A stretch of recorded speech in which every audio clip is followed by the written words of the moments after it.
Hey, what's up, everybody? Pat here. Great for recovering alcoholic and addict, just like every day. Guys, please don't forget to subscribe, leave the video a like, or drop me a comment, and by all means, share it with somebody who might get something out of it. Other than that, guys, we're going to get right into the reading today, which again, we're going back to the Just for Today and a meditation, which is titled Filling the Emptiness. Filling the emptiness. We think that if we can get just enough food, enough sex, or enough money, we'll be satisfied and everything will be all right. In our addiction, we could never get enough drugs, or sex, or money, or anything else for that matter. Even too much was never enough. There was a spiritual emptiness inside of us. Though we tried as hard as we could to fill that emptiness ourselves, we never succeeded. In the end, we realized that we lacked the power to fill it. It would take a power greater than ourselves to do so. So we stopped using and we stopped trying to fill the emptiness in our soul with things. We turned to a power greater than ourselves, asking for its care, its strength, and direction. We surrendered, making the way for that power to begin the process of filling our void. We stopped grabbing things and started receiving the free gift of love that our higher power has for us. Slowly, our inner emptiness started being filled. Now that we've been given our higher power's gift of love, what do we do with it? Well, if we clasp it so tightly, if we clasp too tightly that gift, if we clasp that gift too tightly, we will smother it. We must remember that it grows only when shared. We keep this gift only by freely giving it away. The world of addiction is a world of taking and being taken from. Recovery, on the other hand, is a world of giving and being given. Which do I choose? The affirmation is just for today. I choose to live in the world. I choose to live in the fullness of recovery. I will celebrate my conscious contact with God as I understand Him by freely sharing with others, which has been so freely shared with me. Guys, I love these readings. Sorry about the tripping over the words. I do have a hard time reading my own writing sometimes. It's terrible, but it is what it is, guys.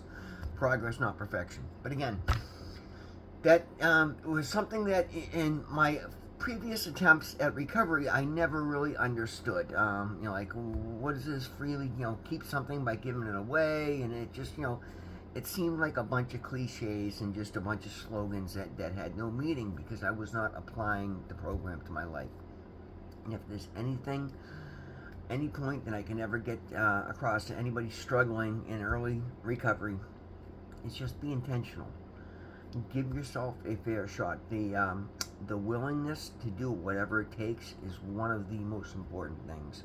We talk about the steps in recovery a lot and how it's so incredibly important to first accept that you have a problem with the substance, right? Whether it be drink, drug, or sex, or gambling, or overeaters, or anything else for that matter, guys. You can really apply these things to any area. So first, in order to understand that we need help, we need to admit that that our lives have become unmanageable, and that's a very important part because what often will happen is you'll start to make a little bit of progress, and your disease will come at you from every angle, including making you delusional about the fact of how bad things were. I know for myself, I would be so miserable when I was at the end of my runs, but then very early into recovery, the memory of that suffering would go away, and all my brain would be filled with was the desire to use and the remembrance of how good it feels to get a high and things of that nature. Because I wasn't working a spiritual program, I was able to fool myself constantly, and being left alone with my thoughts or by myself, I immediately just felt that emptiness. And again, I tried exactly that. When I would give up the drugs, I would try to fill it with sex. I would try and fill it with money by going out and just working myself to the bone. And all of a sudden, I'd have a little bit of success, and I'd put some money together. And as soon as I went to take a break, that first break, boom, I'd be out buying drugs with all that money I had, and then I'd have one good run and blow no matter how much it is. And guys say if I start working my program, I could do the same thing, only I'd be leaving a lot of money in the bank because I'd be dead long before I got through what I've saved in this recovery. I know that today. That's all that's left. That's all that's waiting for me out there. The institutions and the jails will always be there, and they'll always be happy to take me. But I don't think I'd make it that far, guys. The way that I use, and I'm not a spring chicken anymore. The only thing left out there for me is death, and I'm not interested. Finally, because I have turned my will over to my higher power, because I've developed the willingness to do whatever it takes, the desire to challenge myself to be a better person and to actually find what it is that's meant for me here on this planet, what purpose I am supposed to be filling here in my soul, in my life. Suddenly I'm finding the joy and the beauty and just taking the time to actually learn. And guys, all these things that were deficits, all these things that were deficits in my life are suddenly being filled, and they're being filled with joy, with companionship, with community, with God's love, with self-respect, with a sense of self-worth, with hope, right? All these beautiful things. And I'll tell you right now, for about 40 years, I was convinced that I was just somebody that this was impossible for. Like, I was convinced that I was just born differently, and that, I'd done so much damage to myself early on that I'd never get ahead of it, and this, and every other bullshit story that we tell ourselves as an excuse not to try and not to believe. And I couldn't get rid of that by myself, guys. I tried my entire life, and it never worked. I know for a fact I can't do it alone, which is why I got the willingness and I started to pray that night. And I just finally, guys, it's literally what it took.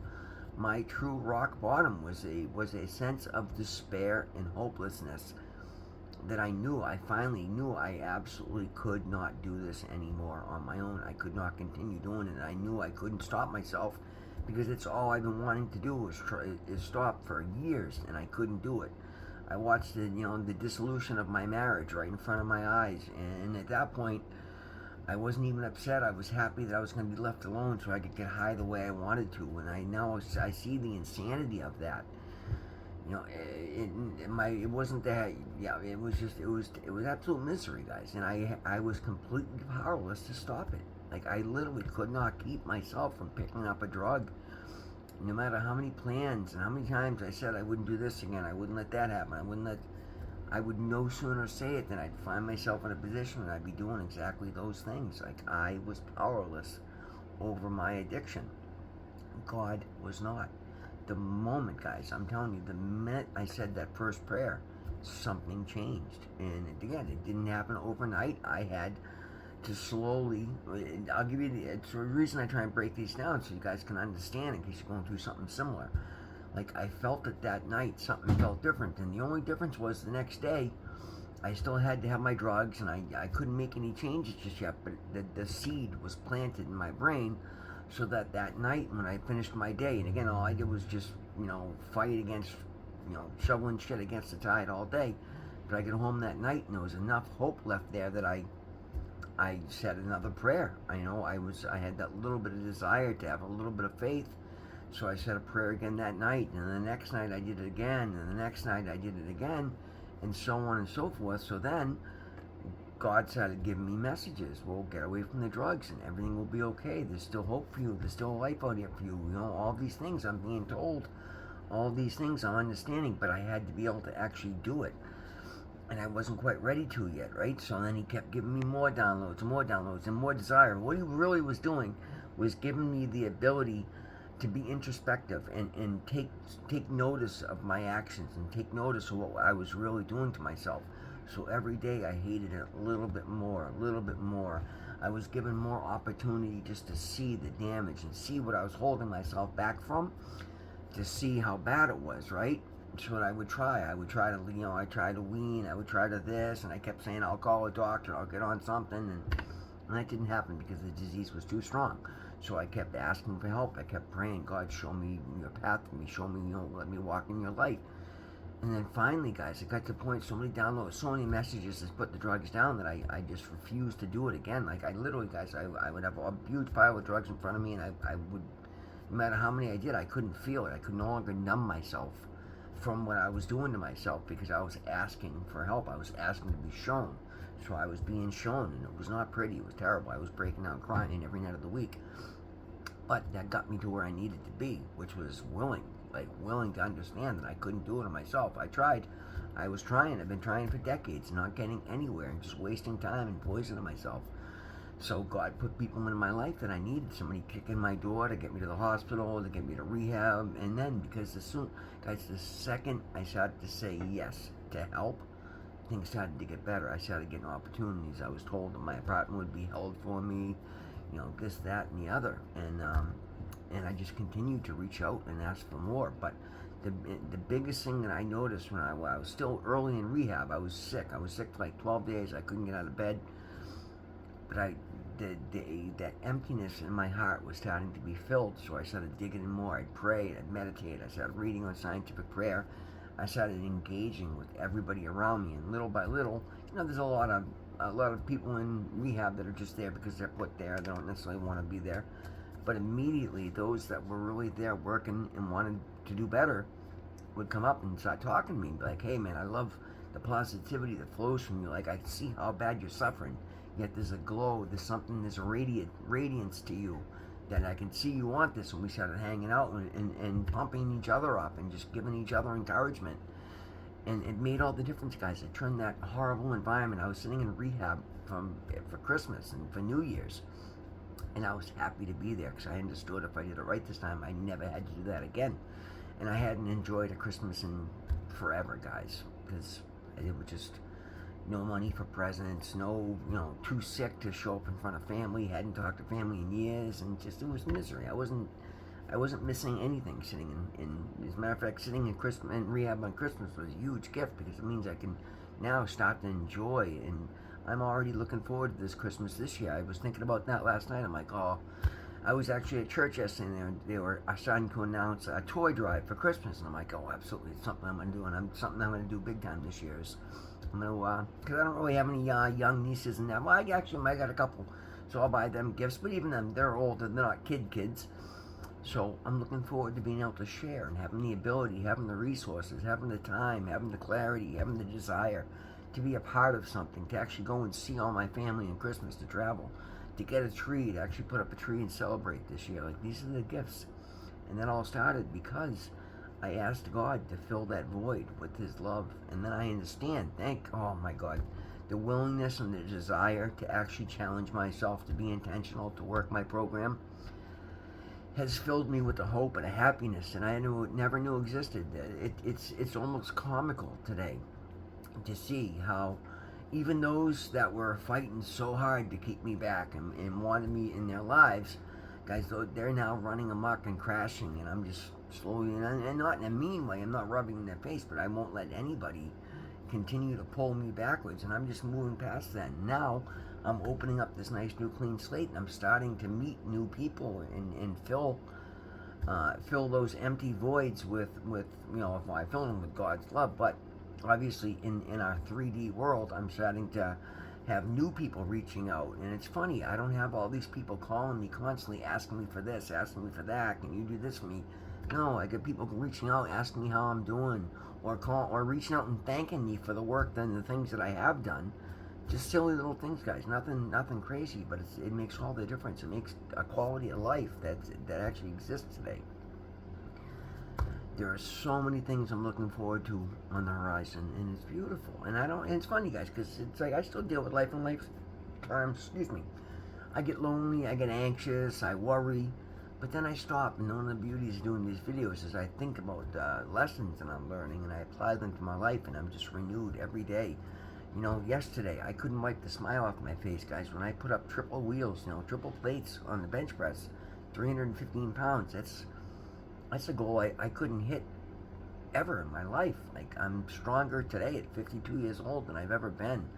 I feel good. So then, boom, I've started doing my Tai Chi, And again, all these things that used to be so hard to motivate. Like, when I think about signing up for these classes, I will stop and consider, well, do I want to do this? And I'm like, I know me. I never used to fall. No, that's not who I am anymore. Now I'm like, I find myself looking forward to doing these things because now that I've actually started seeing things through, I see that I'm capable, and I see that I've learned what it's like to get the reward of finishing something.